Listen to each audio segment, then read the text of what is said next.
warahmatullahi wabarakatuh. Perkenalkan, kami dari kelompok 9 Manajemen Pendidikan akan membahas mengenai manajemen hubungan lembaga pendidikan dengan masyarakat. Kami yang beranggotakan saya sendiri Lutfita Aisyatul Wafiroh NIM 19, kemudian ada Setiorini Wahyuningrum NIM 29, dan ada Meilina Wati Putri NIM 33. Nah, dalam materi hubungan lembaga pendidikan dengan masyarakat, kami akan membahas 4 materi, yakni konsep dasar hubungan lembaga pendidikan dengan masyarakat, jenis kegiatan hubungan lembaga pendidikan dengan masyarakat, dan kemudian bentuk kerjasama lembaga pendidikan dengan masyarakat, dan yang terakhir, peningkatan dan pendayagunaan partisipasi masyarakat. Untuk yang pertama, kami akan membahas mengenai konsep dasar hubungan lembaga pendidikan dengan masyarakat.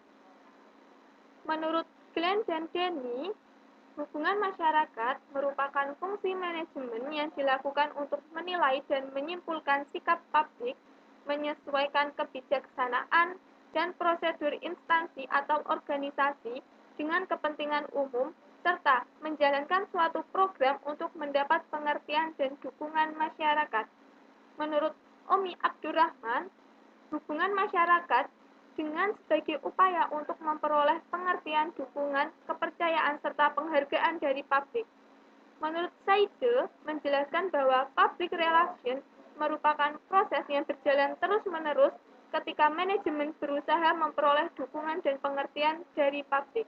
Nah, dapat disimpulkan bahwa hubungan masyarakat merupakan kegiatan yang dilakukan bersama-sama antara lembaga pendidikan dan masyarakat dengan tujuan untuk memperoleh pengertian, kepercayaan, penghargaan, hubungan harmonis, serta dukungan sadar dan sukarela dari masyarakat atau publik.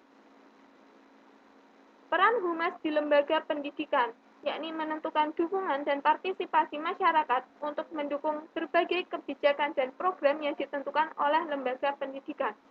Peran humas dalam struktur organisasi sekolah, guru kerap dimintai bantuan sebagai penanggung jawab bidang humas melalui pemberian tugas tambahan sebagai wakil kepala sekolah bidang humas. Manfaat hubungan lembaga pendidikan dengan masyarakat. Manfaatnya bagi lembaga pendidikan yakni memudahkan memperbaiki pendidikan.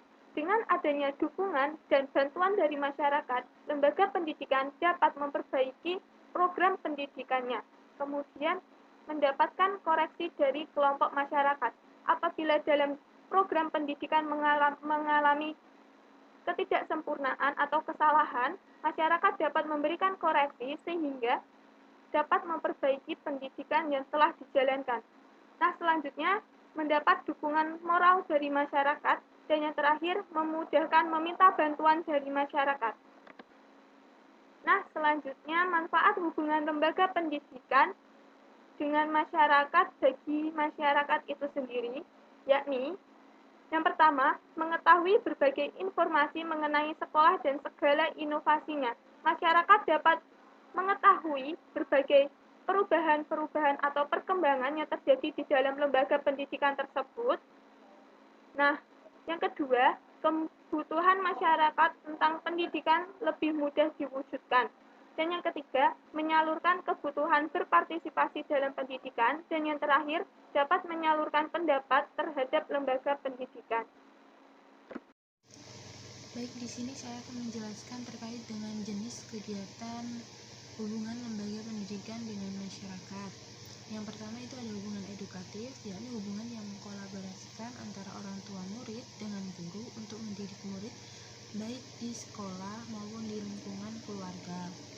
Untuk yang kedua adalah hubungan kultural. Hubungan kultural ini merupakan hubungan yang mengajak masyarakat dan pihak sekolah untuk tetap menjalankan kultur budaya yang ada di sana, di tempat masing-masing itu. Dan yang ketiga adalah hubungan institusional atau hubungan kerjasama antara sekolah dengan lembaga-lembaga resmi baik swasta maupun pemerintah. Nah, untuk contohnya sendiri Untuk contohnya, yang pertama dari hubungan edukatif itu kegiatan yang bisa dilakukan sekolah mengadakan lomba antara orang tua dan anaknya, misalkan memasak, merias, kolaborasi menyanyi, dan masih banyak lagi yang lainnya. Itu bisa diadakan pada saat hari ulang tahun sekolah ataupun pada saat hari ibu atau waktu hari ayah, itu bisa dilakukan. Masih banyak alternatif lainnya, dan contoh-contohnya bentuk kegiatannya itu seperti itu. Dan untuk yang kedua itu contoh dari hubungan kultural. Kita di daerah Kudus ini misalkan banyak sekali ya, yang nggak di Kudus aja sih, tapi di Kudus kan ada tuh yang kegiatan kayak tumpengan kayak gitu kan. Nah, kita adakan itu lomba tumpengan dan ikut mengadakan kegiatan, semisal di suatu daerah kan ada tuh kegiatan yang namanya 1000 tumpeng di desa Dawe itu kan. Nah, itu bisa dilakukan bareng-bareng sama anak-anak pelajar atau bisa berkolaborasi dengan lembaga pendidikan seperti itu. Dan untuk yang contoh ketiga dari hubungan institusional itu contoh kegiatan yang misalnya ya antar sekolah, misal dari sekolah A bekerja sama dengan sekolah B, atau sekolah A mengadakan kegiatan lomba dan sekolah B ikut berpartisipasi. Biasanya itu kebanyakan, kalau pengalaman saya waktu SMA itu lomba antar SMA, misal pramuka, waktu HUT Ambalan ataupun HUT sekolah juga banyak kan kayak gitu. Dan bisa juga mengikuti kegiatan misal lembaga pendidikan dengan Kemenpora, itu juga bisa kan dari luar, atau lomba-lomba yang dari pemerintah, baik itu pemerintah kedinasan nasional maupun pemerintah agama seperti itu. Selanjutnya, untuk bentuk kerjasama lembaga pendidikan dengan masyarakat itu ada banyak sekali. Nah, yang saya paparkan di PowerPoint ini ada 8. Yang pertama itu pengawasan pribadi orang tua terhadap anak, dan selalu, kalau bisa ya, itu selalu berkonsultasi dengan gurunya yang terkait atau wali kelas di sekolahan. Bertanya bagaimana sikap anaknya di sekolah, bagaimana kemajuan, progres, terus pola pikirnya anak tersebut waktu di sekolah, apakah bertentangan saat di rumah, ataukah jauh lebih baik, ataukah ada keluhan seperti itu. Itu sangat penting ya bagi setiap orang tua. Yang kedua itu menyediakan keperluan belajar. Nah, ini sangat membantu agar anak itu gimana ya, tambah semangat untuk belajar gitu loh. Nah, untuk yang selanjutnya itu adalah mencukupi keperluan belajar anak yang paling dasar. Misalnya yang paling dasar itu semisal kayak ya dia itu ada SPP ataupun yang lainnya, itu juga sangat dasar banget ya. Itu seragam, tas, buku, LKS, bukan buku-buku, kamus-kamus, itu juga sangat perlu dan sangat diperlukan untuk anak-anak ya. Dan sekarang ini kan zamannya modern ya, dibutuhkan laptop, handphone, itu juga diperlukan kalau misalkan itu bisa membantu anaknya untuk progres ke depannya itu lebih baik gitu. Untuk yang selanjutnya itu contoh yang keempat itu selalu mengusahakan membayar SPP ya, seperti yang saya sampaikan tadi, selalu on time. Nah, gini, saat kita waktunya untuk membayar SPP, jangan pernah untuk menyalahkan anak kita. Kok kamu bayar SPP terus sih? Itu sudah tanggung jawab sebagai orang tua ya, jangan sampai mengeluh karena bayar SPP anak. Nah, yang kelima itu adanya feedback yang sinkron bagi orang tua dan sekolah agar dalam pembinaan anak itu tidak terjadi kekeliruan. Dan yang keenam itu kebersediaan orang tua untuk undangan. Misalkan anaknya itu ada masalah di sekolah, nah wajib hadir untuk datang. Nah, misalkan untuk mengambil rapor atau sekedar undangan untuk acara, nah itu diusahakan untuk hadir karena itu sangat penting untuk anaknya. Dan pengalaman saya itu, saya juga pernah punya pengalaman pribadi misal seperti ini.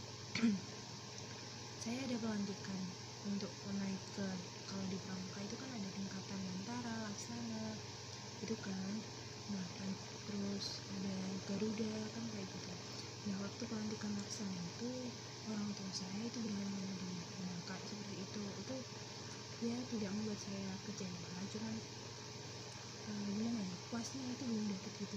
Teman-teman bisa sungkem, bisa bisa foto sama orang tua mereka dan saya tidak seperti itu. Dan untuk yang ketujuh itu ikut serta memberikan saran. Misal di sekolahan ini kok kurang gini, kita kasih saran, kita kasih solusi, jangan cuma mengkritik tapi tidak memberikan saran. Nah, kan banyak ya sekarang di warga plus 62 banyak memberikan kritik tapi tidak bisa memberikan itu solusi seperti itu. Nah, yang terakhir itu bisa ikut membantu sekolah untuk menjadi narasumber. Misal orang tuanya itu sebagai guru ahli misalnya itu, misalnya mau diundang di sekolah untuk menjadi narasumber, diusahakan untuk datang. Itu sangat berpengaruh gitu ya untuk perkembangan sekolah, dan perkembangan sekolah itu sangat membantu untuk kemajuan siswa-siswinya sebagainya. Nah, yang ini ada sedikit tambahan dari saya ya, besarnya pengaruh orang tua terhadap prestasi aspek kognitif, afektif, psikomotor, dan paradigma. Lalu yang pertama itu modeling of behavior atau pemodelan perilaku. Misal di rumah orang tuanya berperilaku kurang sopan, itu sangat berpengaruh untuk anaknya, dan di sekolah pun seperti itu.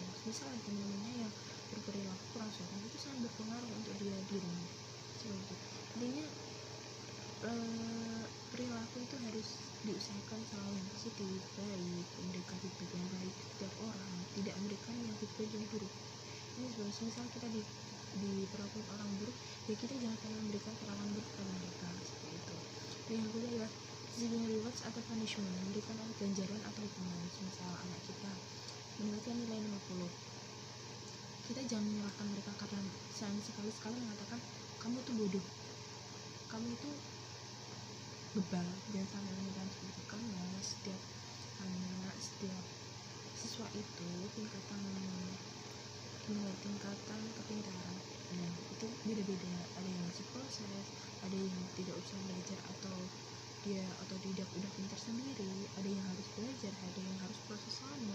Itu semua itu beda-beda. Jadi untuk setiap orang tua kita, orang tua ya selalu memberikan, misal dia salah ya kita kasih peringatan terlebih dahulu. Misal 3 kali kok masih seperti itu, ya kita kasih hukumannya ya ringan saja, jangan sampai dengan memberikan seperti trauma kepadanya, itu jangan sampai. Misal dia itu dia menang atau dia dapat ranking, nah itu bisa tuh dikasih reward atau gimana ya, hadiah gitu, punishment gitu. Dia itu dikasih reward, dan kamu dapat ranking, oh ya ini ibu bapak kasih kamu sedikit hadiah, diterima. Tidak terkecuali hadiah itu tidak perlu besar, yang penting itu bisa memberikan apa yang anak kita capai. Kita itu bisa memberikan reward, penghargaan, itu membuat mereka itu udah senang. Apalagi ucapan terima kasih, sukses, selamat, itu sangat berpengaruh banget ya. Utamanya yang bisa ya, anak kalau udah SMA atau yang ke atasnya lagi, itu biasanya gitu. Misal mereka itu dapat tugas gitu ya, dia itu udah mencapai ini dan dia itu menang. Nah, kita sebagai orang tua atau orang terdekat bisa memberikan reward dia, walaupun itu hanya kecil. Selamat ya, semoga sukses, itu sangat berpengaruh buat mereka. Dan jadi ada direct instruction atau perintah langsung. Misal kamu sebagai orang tua, kamu memerintah dia itu jangan berbelit-belit. Sebenarnya gini, kamu minta tolong anak Anda untuk belajar, ya diusahakan belajar, jangan dikasih handphone, dan kalian semua itu kembali ke cara yang model of behavior. Misal ya, kamu menyuruh anak kalian untuk belajar tapi kamu menonton TV, nah itu nggak boleh. Itu contoh perilaku yang udah salah dari awal. Dengan anaknya pintar tapi orang tuanya nggak bisa memberikan contoh yang baik, itu juga salah. Dan yang kelima ada rationing atau nalar. Misal anak kita pulang dari sekolah kok mukanya gini, nah kita coba ada respect gitu ke pak kita, kenapa kamu kenapa, ada apa, ada masalah apa di sekolah, seperti itu. Dan yang kedua adalah providing materials and setting, persiapan untuk bahan dan naturalnya. gimana kita akan mengatur anak ini ke depannya menjadi anak yang baik, sopan, berperilaku yang baik kepada orang. Itu sangat wajib, itu pengaruh yang sangat besar dari orang tua untuk anak. Dan itu kita kembali lagi ya, tadi seperti di awal ada modern of behavior. Misal kita memang belum bisa melakukan itu, setidaknya kita jangan pernah meminta anak kita gitu ya. Kalau kita belum bisa memberikan perilaku yang mencontohkan agar mereka rajin belajar, setidaknya kita itu jangan gimana ya, misal kalau dia itu masih di bawah, jangan sampai kita jatuhkan lagi, tapi kita berikan dia semangat, dibangkitkan, ayo diberi semangat, diberikan reward setiap kali dia melakukan sesuatu. Assalamualaikum warahmatullahi wabarakatuh. Sebelumnya perkenalkan, nama saya Melinawati Putri, NIM 33. Di sini saya akan menjelaskan mengenai peningkatan dan pendayagunaan partisipasi masyarakat. Masyarakat memandang sekolah atau lembaga pendidikan sebagai cara dalam membimbing perkembangan siswa atau mahasiswa. Oleh karena itu, masyarakat berpartisipasi. Hal ini tidak terjadi di negara-negara berkembang termasuk Indonesia, karena banyak warga yang belum paham mengenai makna lembaga pendidikan, apalagi jika kondisi ekonomi mereka itu tergolong rendah. Mereka hampir tidak peduli dengan lembaga pendidikan. Yang menjadi pusat perhatian mereka adalah kebutuhan hidup sehari-hari. Untuk mengajak warga masyarakat ini dalam membangun pendidikan di sekolah maupun perguruan tinggi, sudah seharusnya para manajer pendidikan itu melalui tokoh-tokoh masyarakat aktif mengunggah perhatian mereka. Para manajer dapat mengundang para tokoh ini untuk membahas bentuk-bentuk kerjasama dalam meningkatkan pendidikan. Selanjutnya, keputusan diambil secara musyawarah untuk memperoleh hasil yang terbaik. Di sini ada contoh partisipasi masyarakat di dalam pendidikan. Mohon maaf, ini PPT-nya agak kepotong karena ada video saya. Nah, dalam bentuk partisipasi antara lain Dewan Pendidikan, Komite Sekolah, Persatuan Orang Tua Siswa, perkumpulan olahraga, perkumpulan kesenian, organisasi-organisasi yang lain. Untuk di dalam bidang partisipasi antara lain kurikulum terutama yang lokal, alat-alat belajar, dana, material untuk membangun gedung, auditing keuangan, kontrol terhadap kegiatan-kegiatan sekolah dan sejenisnya. Untuk dalam cara partisipasinya antara lain yang pertama, ikut dalam pertemuan, lalu datang ke sekolah, lewat surat, lewat telepon, ikut malam kesenian, dan sejenisnya.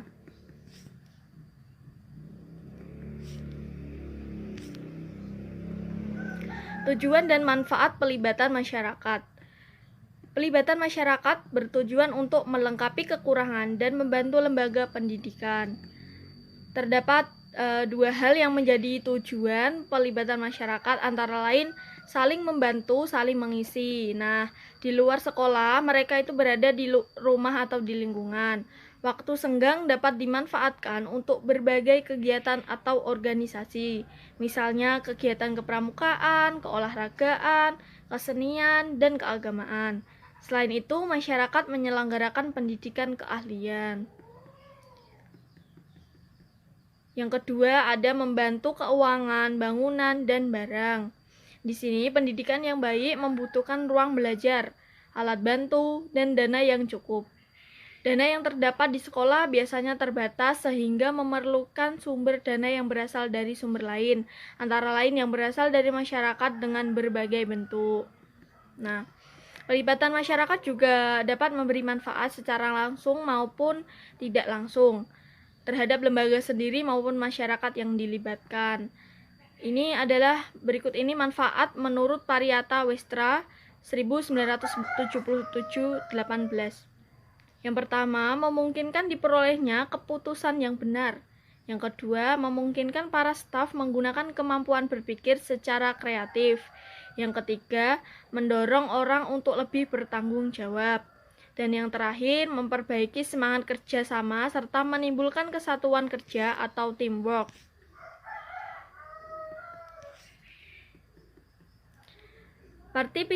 Selanjutnya, partisipasi masyarakat di dalam pendidikan. Menurut Purbakawada 1981-251, partisipasi adalah suatu gejala demokrasi, tempat orang-orang diikutsertakan dalam perencanaan dan pelaksanaan segala sesuatu yang berpusat pada berbagai kepentingan. Orang-orang juga ikut terbebani tanggung jawab sesuai dengan tingkat kematangan dan tingkat kewajiban mereka. Partisipasi dilakukan di bidang fisik maupun di bidang material dan dalam bidang penentuan kebijakan.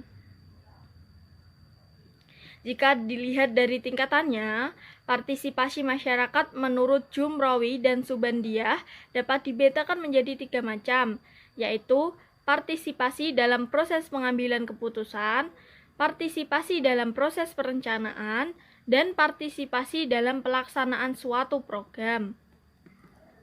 Dasar pelibatan masyarakat di dalam pendidikan dapat ditinjau dari 2 pangkal, yaitu yang pertama, kesamaan tanggung jawab.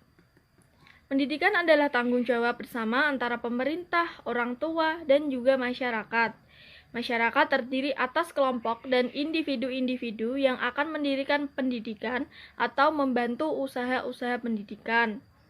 Contoh organisasi penyelenggaraan pendidikan yaitu organisasi keagamaan, organisasi kepramukaan, organisasi politik atau organisasi sosial, dan juga organisasi olahraga. Nah, yang kedua ada kesamaan tujuan. Kesamaan tujuan itu sekolah dan masyarakat menginginkan para siswanya agar menjadi manusia pembangun yang Pancasilais. Oleh karena itu, antara sekolah dan masyarakat perlu mempunyai kesamaan tujuan. Secara empiris dan fundamental, keterbatasan instansi pendidikan secara alamiah menyebabkan harusnya pelibatan masyarakat. Dengan terdapat bantuan masyarakat, maka akan memperingankan tugas lembaga dalam meningkatkan mutu pendidikan. Lembaga juga membutuhkan adanya dukungan moral dan masukan serta harapan masyarakat sekaligus kontrol atas kinerja dan produktivitasnya. Bentuk dan sifat partisipasi masyarakat. Undang-Undang Nomor 20 Tahun 2003 tentang Sisdiknas pada bagian ke-1 Pasal 54 menyatakan bahwa peran serta masyarakat di dalam pendidikan meliputi peran serta perseorangan, kelompok, keluarga, organisasi, profesi, pengusaha, dan organisasi kemasyarakatan dalam penyelenggaraan dan pengendalian mutu pelayanan pendidikan.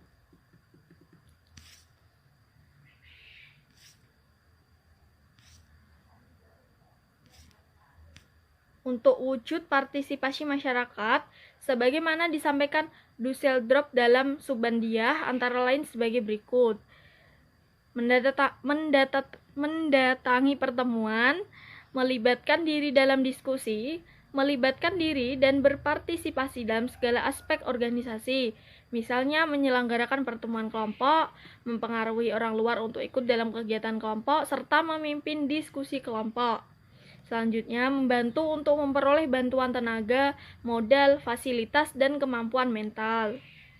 Lalu, mengambil bagian dalam proses pengambilan keputusan dan juga berperan dalam pemanfaatan hasil.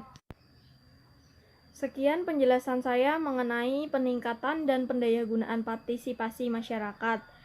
Mohon maaf apabila terdapat salah kata. Semoga bermanfaat. Terima kasih. Wassalamualaikum warahmatullahi wabarakatuh.